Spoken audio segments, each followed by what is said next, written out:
యవన బిడ్డలారా, అమ్మని నీకు నాయకురాలిగా ఇచ్చాడు, నాన్నను నాయకుడిగా దేవుడిచ్చాడు.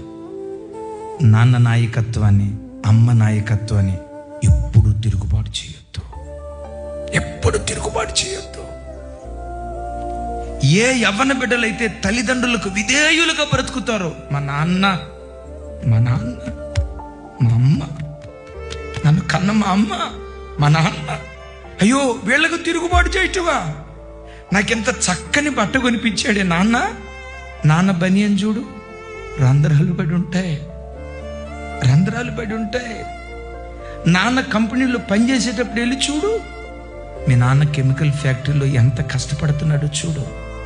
ఆ కెమికల్ గాలి పీల్చుకొని ఊపిరితిత్తులు పాడైపోయినా, నా కూతుర్ని కార్పొరేట్ స్కూల్లో, నా కూతుర్ని కార్పొరేట్ కాలేజీలో, నా కొడుకుని కార్పొరేట్ స్కూల్లో వాళ్ళు కారపు మెతుకులు తిని ఒక 100 రూపాయలతో వస్తా ఉంటే ఒక బిర్యానీ కనపడితే తినాలని నాన్నకు అనిపిస్తుంది. బిర్యానీ తిందాం, కానీ ఆ తండ్రి తన కోరిక ఎట్లా చంపుకుంటాడో తెలుసా? ఉన్న ఈ 100 రూపాయలతో నేను బిర్యానీ తింటే నా ఒక్కడి కడిపే కదా నిండేది.